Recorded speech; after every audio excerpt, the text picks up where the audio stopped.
1, 2, 3, 4, 5, and we're good. So, I had an idea that Blue and I should start some kind of a podcast where, because we talk all the time anyway, and might as well record it and see if anyone else gives a crap about it. This is one of 3 test cases I hope to do.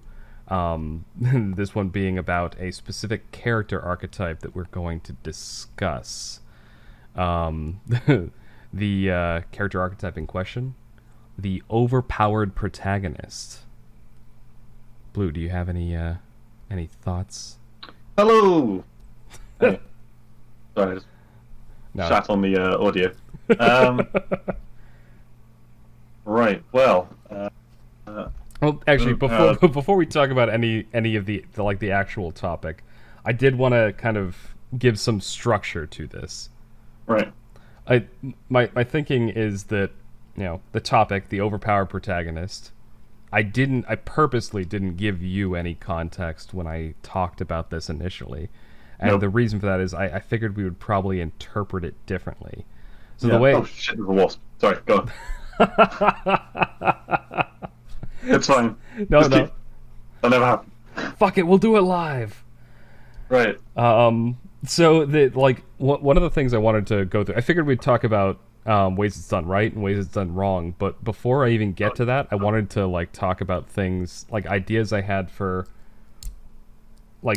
considering this topic that I just completely threw out because I'm like, well, does that really fit what I was thinking? So before I even say anything, what were some of the ones that you considered? Okay, well, I think when considering the most overpowered... Oh wait, first of all, is this only covering games?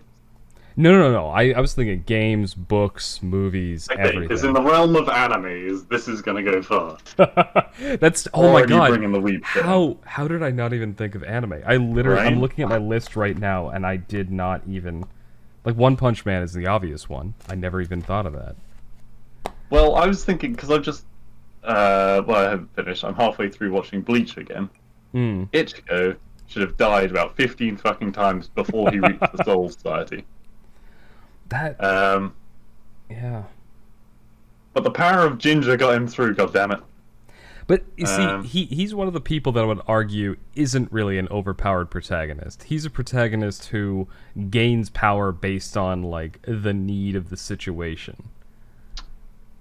I mean, by that the very first battle he ever has is with a hollow that is the size of a house, right? Yeah. And capable of defeating Rukia before Rukia loses her power. Okay, so, but by that same sort of definition, Goku is an overpowered protagonist from Dragon Ball Z and Dragon Right. Ball. Because, but he there's plenty of times where he gets completely overwhelmed and, even killed on occasion. Really? I mean, okay. You didn't watch I Dragon Ball haven't Z. seen Dragon Ball. No. Wait, so he actually dies? He dies multiple times. How did they get him back then? That's the whole point. I'm about to explain Dragon Ball Z. So Dragon Ball in Dragon Ball Z, they're named after quote the Dragon Balls. If you collect all 7 of them, you get 1 wish granted. All 7 dragon testicles. That's right. And god damn it, that dragon is huge. Right. But yeah, no, if you gather them all together, you get a wish. And so it becomes established pretty early on in the series that if somebody dies, you can wish them back to life. Or Wow, you can do okay. some other wishes. It's hey, I wish everyone killed by this one person comes back. So you can get you can kind of cheat it and get multiple people. But it happened. Right, okay. But yeah, Goku gets he gets fucked up multiple times in the series. But he just has so many friends that are powerful enough that he keeps coming back. Yeah, essentially. He's definitely Okay. one of the most powerful people in the series, but they pull a twister in the later series because his son actually ends up being more powerful than he is. Right, he has a son. I thought they all look like children to me. what is the cooldown refresh rate on Dragon Ball? A year. Okay. Um, Right, so this spans quite a long time then, these series. oh yeah, yeah. So it goes. There's Dragon Ball, Dragon Ball Z, Dragon Ball. This has just become a summary of Dragon Ball right now. Yeah. Dragon Ball, Dragon Ball Z, Dragon Ball GT. It goes on for quite a while, and so the initial series is Goku when he's a kid. Then Dragon Ball Z, Goku when he's an adult, and early on it's established that he has a kid named Gohan. And very early in the series, it becomes apparent that even though he's like a 3-year-old or something like that, he has like insane power, like that, like is hidden inside him essentially, and only in moments of severe emotional stress does it come out. And it comes to an accumulation at the end of the Dragon Ball Z series, or near the end of one of the sagas. He's essentially like taunted into unlocking his full power, and he just ends up being like this god tier warrior. Right. I see. Kind of like, yeah. Honestly, if I had been thinking of anime when I wrote this list, I would have put Gohan on here. Yeah, we haven't got enough time in half an hour to cover anime. Oh my god. But shit, bringing it back. Yeah. Okay, wait. So, also, I know it's a broad scope that we're going for, but is this including, like, the unnamed characters? So, like, the Dragonborn from Skyrim, for example. Or the character you play in Morrowind, who essentially becomes God. What I was thinking is that, like, when I considered this list, I was thinking of specific people. So let me give you an example from my list. Story characters. Go on. So one of the ones I picked out from a TV show as a potential example is Doctor Who. Like, right, literally, the very literal meaning of, like, not being able to die. Well, yeah, like the Doctor specifically, I think Doctor Who's an interesting example because the Doctor is always an overpowered protagonist in every iteration, but in some seasons they do it well, and in some seasons they don't. Like, there are some Doctors that are overpowered, but they still are compelling and still seem to, like, actually get some investment. Like, one of the great things about the majestic David Tennant is is that he seemed human, kind of. He bled like everyone else. He had limitations. Freaked out by everything else. Yeah, he had limitations. You could tell when he was afraid of something. Yeah. There's one. The current Doctor has the power of social justice on their side, which is an impenetrable barrier. I'd argue that they've even started, like, messing with the Doctor before the current one. Like, I was not a fan of Matt Smith as the Doctor. Matt Smith wasn't the last Doctor. I actually liked the Scottish guy, but I liked the Scottish guy because it was funny and Scottish, and not because he was the Doctor. Serious, and he brought the seriousness back a little bit. Yeah, but, like, I didn't like Matt Smith for the same sort of reason as I don't like the current Doctor. It's just kind of too goofy. Yeah, he did have some, like, the River Song, because obviously River Song was at the same time, remember? I think River Song was an excellent actor. I did, the whole River Song arc was what carried that. Yeah, it really was, because I didn't like the assistants at that time. Yeah. Pons. But what was your take on... Okay, so probably the most different assistant being Catherine Tate, right? Mm. What was your opinion on her? Because she's going to be one of my favorite assistants. Is she the redhead that was with David Tennant? Yes. Okay. I hated her at first. Absolutely hated her. Right. But by the end of the season, she was one of my favorite assistants for the Doctor. Yeah. Like, it started off and I'm just like, oh man, like, what who is this random annoying lady?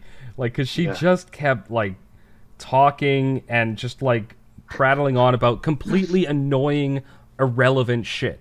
Yeah, she's so English. But the thing is, like, by the end of the series, though, like, by the end of the Hmm. series, she had, like, she evolved. She had a character arc. She started off as this Yeah. annoying, like, person who was just concerned with nothing but petty things. Her first Hmm. appearance, like, she, in the middle of, like, the world ending and people getting murdered, she was worried about her, oh, my wedding is going to be ruined. We're not gonna get the deposit back and stuff like Yeah. that. And but by the end of it, she was willing to sacrifice herself to save, the world. Yeah. And I so she was very funny without being a joke. Yeah, yeah. Um, you could take her seriously when she was doing a lot.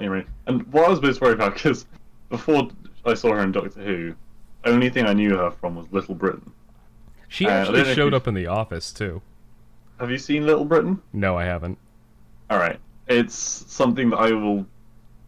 It's everything I hate. The worst kind of comedy. And so when she was coming on Doctor Who, I was like, "How the hell? That is so not PG." And they're bringing it to a children's TV show, and she goddamn nailed it. She did so well. All right. But yeah, sorry, she's not. Yes. Well, Back to the no, topic. no, it's fine. I actually, we're getting off topic, but we're getting off topic in the right way because the whole Yeah. point is to discuss these character archetypes. Yes. I that's one of the reasons that I chose this one to begin with because there's so much mileage with it. Mm. And, like you start with this idea because when you talk about like an overpowered protagonist, there are two kinds of ways that a protagonist can be overpowered, right? There's the go back to anime, the One Punch model, where a character himself is just so completely, brutally overpowered, just on their own merit. Yeah. But then there's the other sort of overpowered protagonist where they've essentially built up, a network around themselves. One of the other things that I put on my list that I was considering was from Warhammer 40k, the Emperor. Mm. Like especially if you go back to the 30k universe, he's essentially just like a living god. He's immortal. He's got all these psychic powers, but Yeah. him by himself isn't necessarily overpowered. But he has built up this giant imperium, this machine around him that consists Yeah. of trillions of people. But then so did Caesar. Well, yeah. Well, I think that's part of the argument too. Is does that? I mean, it's kind of similar with the whole Horus heresy thing, which 90% of the people listening to this won't understand. And I'm not sure I do entirely, but I was just reading Horus Heresy book. I think I'm on book 9 now. Before this, sorry. but yeah, it's a similar sort of thing. Like, what makes a character like? I think that's one of the reasons I didn't give criteria around this topic. Is I wanted to see how you interpreted the concept of an overpowered protagonist and how I interpreted it. Also, okay, when I'm playing games, let's say I'm playing an Assassin's Creed game, Yeah. I don't feel overpowered because I do still die, and I die a lot in those games doing stupid shit. Just like, okay, think about the calling back to the Sniper Elite game that we played. Yeah. How many times did we die trying to kill Hitler by like making him slip on a fucking banana skin or some shit like that? We died so many times. I mean, how many times did we kill each other by laying traps and not telling the other person? Well, yeah, or falling off cliffs, or just, I don't know, dumb things. That's one of the things that makes video game protagonists in particular kind of tricky. So, Yeah. perfect example. So, on my list, one of the things that I actually had noted down was Master Chief from the Halo collections. Yeah. Like especially in the books, 'cause I've read the books because I'm a massive fucking Halo nerd. Master Chief is he's not the fastest Spartan, he's not the strongest Spartan, he's not the most skilled, but he's the best at he's the most well-rounded at everything. Like he's good at everything. He's the jack of all trades. Yeah, exactly. And just as a result of that, he ends up getting out of all kinds of crazy situations and being like one of the only Spartans to survive all the way, to present day.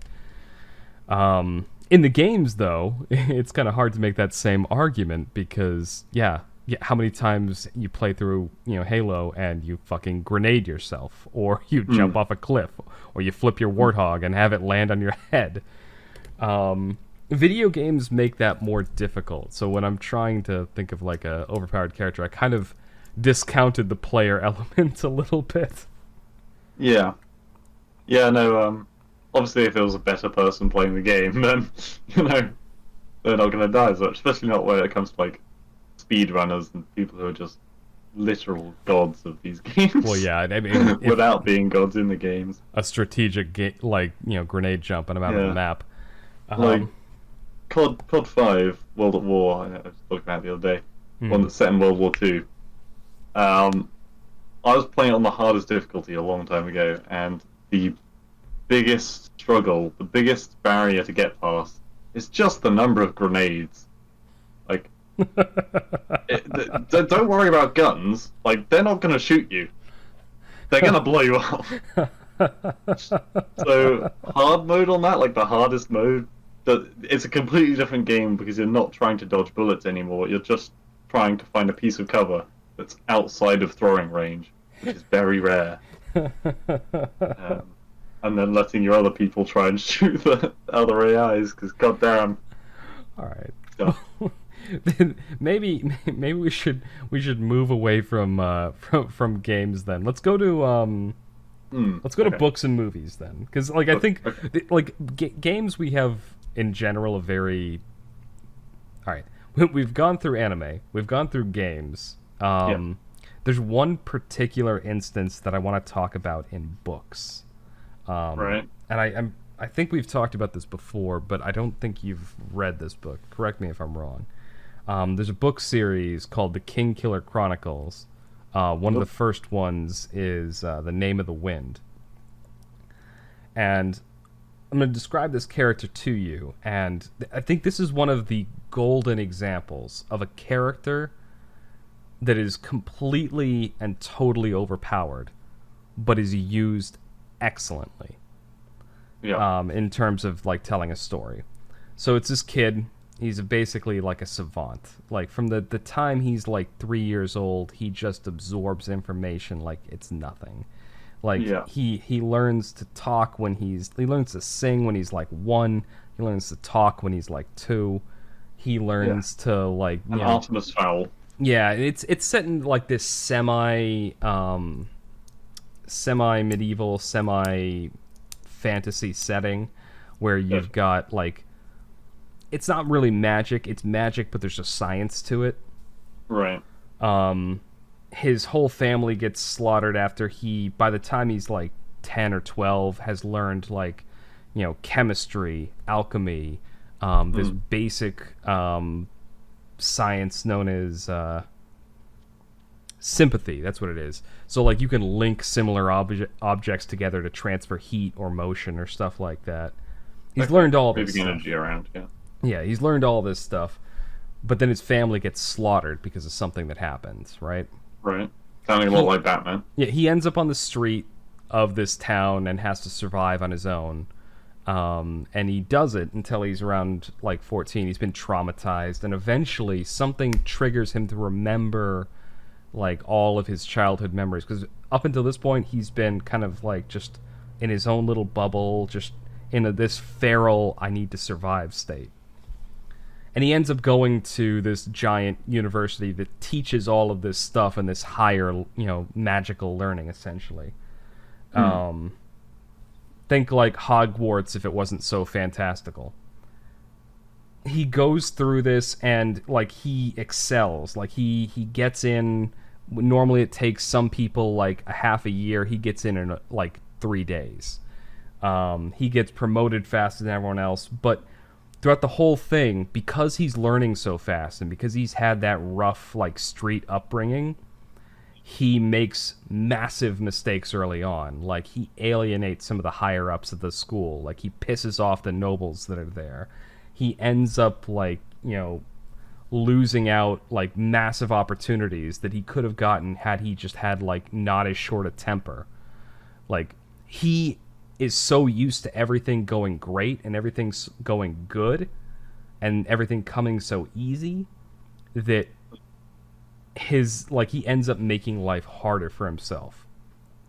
Right. So he gets in over his head. Yeah, and so like to give a perfect example, in the second book, there's a chance where he could potentially get the patronage of this very rich, very wealthy, very influential person. And just because he got pissed off in a conversation, he has a slip of the tongue, and he loses all of that. Right, okay. Like, he has the chance to essentially solve the mysteries surrounding his parents' death, to actually, get everything around his life solved. It just goes away in an instant because he has that one little, everything should come easy to me, I'm so clever, and then he just slips up. Yeah. Yeah, there's, So, I was going to say when it comes to books, and this is something I've discussed with you before. There was an amazing series which I loved by Darren Shan. The series is called The Demonata. There's 10 books in the series, and sorry if anyone is going to read them, please don't listen to this next bit. But so throughout the series, throughout these 10 books, like, main characters die, and sometimes you're not expecting them to, and they're just suddenly gone. And it's really it's gritty, it's gory. I wrote it when I was quite young, so I was probably more impressionable. And it was really good because it's like, wow, they've thrown the rules out of the window, no one is safe. Love it.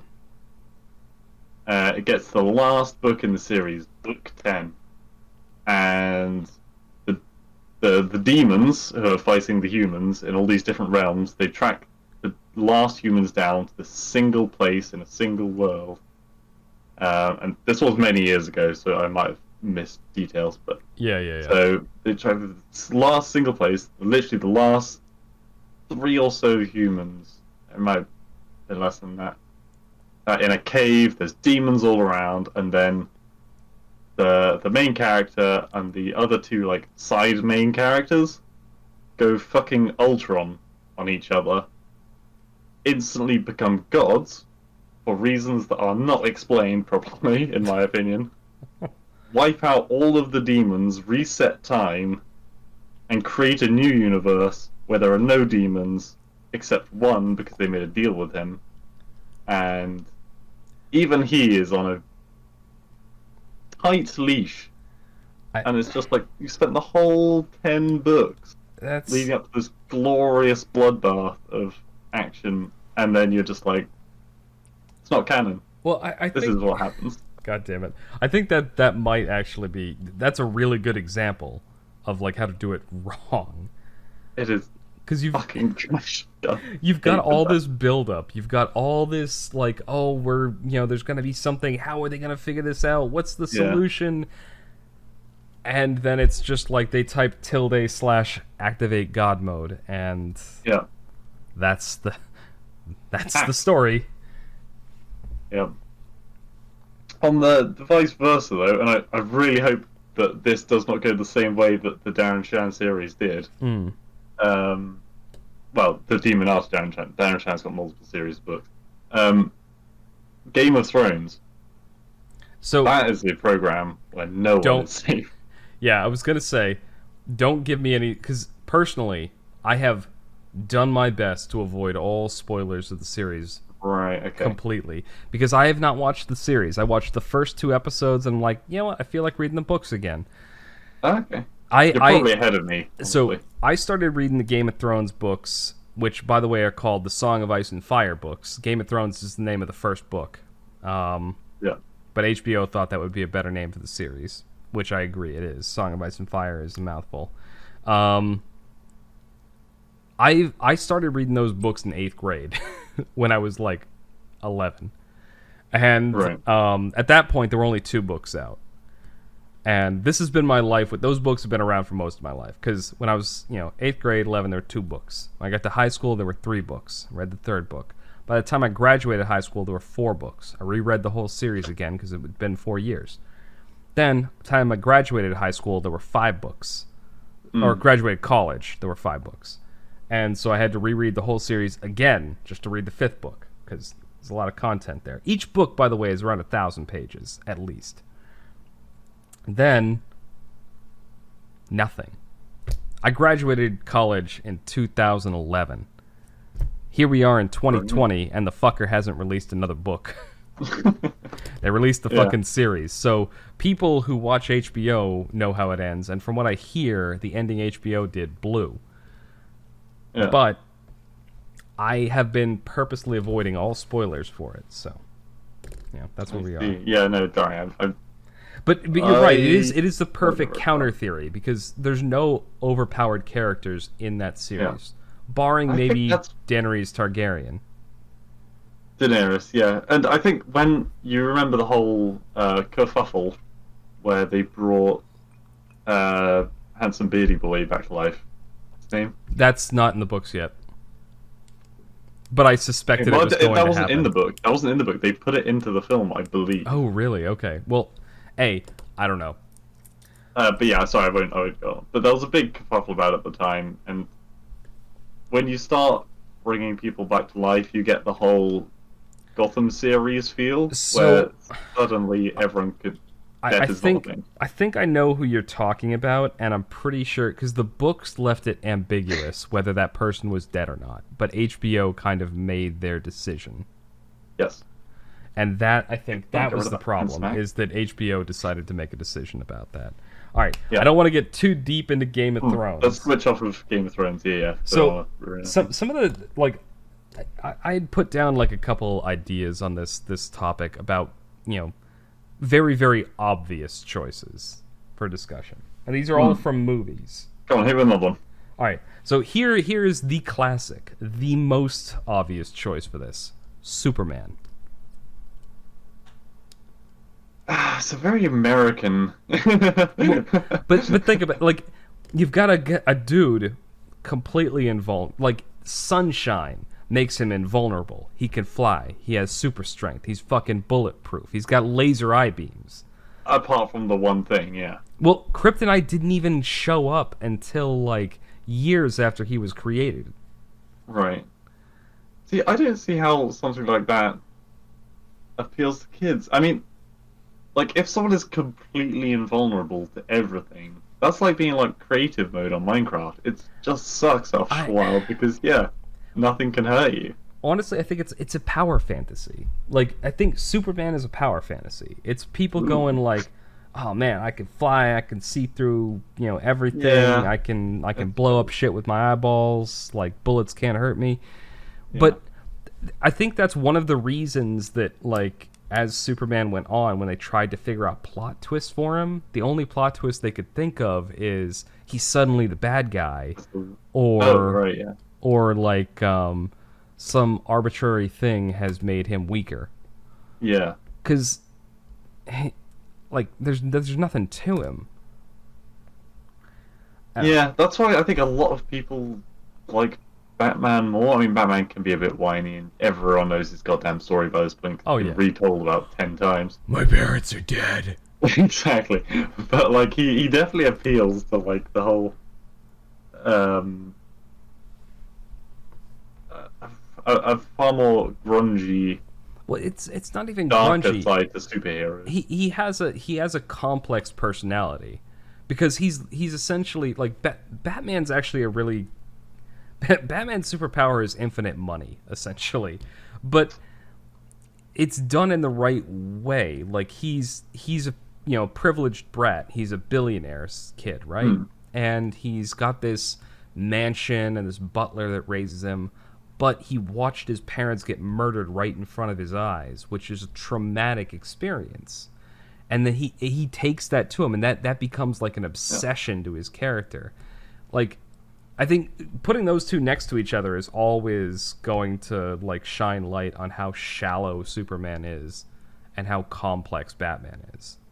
Yeah, I mean, What I mean when I was referring to Batman, I mean the series in general. In that I'm also regarding the villains in Batman are very, very grunge. Like SARS, right? The Mm. guy that just he like cuts people up with knives. Yep. Joker, Well, obviously, it's all about chemical warfare. Same with yep. the Scarecrow. Yep. What? Killer Right. Croc. Yeah, well, Killer Croc. We don't talk about Killer Croc. That's for the Scalies. Just leave that out of the way. Um, and then there's the Bane thing. Bane has always okay. What's the true Bane to you? Is it the original that was like Oh, the super jack all right. dude? To me, True And Bane is Luchador Bane. okay, yeah. It kind of is to me as well, honestly. Like, I love the new Bane, don't get me wrong. Yeah. I think they've really made a strong character with the whole face mask shit. But Luchador Bane, come on. He's the OG, yeah. That's my boy. So whenever like a new Batman game comes out and they're like, Bane is in the city, I'm like, which one? um, There are so many you can choose from, except there's only yeah. two. And sometimes they kind of, I don't know, they mess with Bane a lot. They did, Um, but I once one Batman series that I really enjoyed, I think didn't get nearly enough credit. I'm gonna take a tangent here before I go on to the okay. next character I was thinking of, because we fuck it, we've completely gone off the rails at this point. Yeah. Batman Beyond. Did you ever watch that series? Batman Beyond. Which one was it? So Batman Beyond is the series with it's set in the future, right? So Bruce Wayne is like he to spoil the first episode, he is still Batman, but he's in his like 50s now. He's still like fit and ripped and everything. He's still a billionaire, Yeah. and he he's fighting off some people trying to rescue a hostage, and he fucks up because he's getting older. And like one guy is about to beat the like essentially cave his skull in with a crowbar. Bruce Yeah. Wayne, like Batman reaches down, grabs a pistol that he sees in the ground and points it at the dude. And the dude runs, and he saves the woman who was held hostage and everything. But he in that moment goes like, "Fuck." Like I just violated one of my only rules. I had a gun in my hand. And he gives it up and he stops being Batman. And essentially in the next Yeah. 20 years after that, when he's in it, he gets into his 70s and stuff, Gotham goes into the future, and because Batman's not there, crime and stuff, get rampant and whatever. And eventually this punk kid stumbles upon his Batcave through a Right. contrived series of events, and it became this series where he's mentoring this new younger Batman, but who's had Okay. like he's had like a street past, whereas the current that Batman had like both of them had a similar kind of I lost my parents situation, but the one kid was like he was poor. He was never Yeah. like the billionaire that Bruce Wayne was. And it's a very interesting series. It's very well done too. If you haven't seen it, I'd highly recommend you do watch it. Hmm. Sorry, one sec.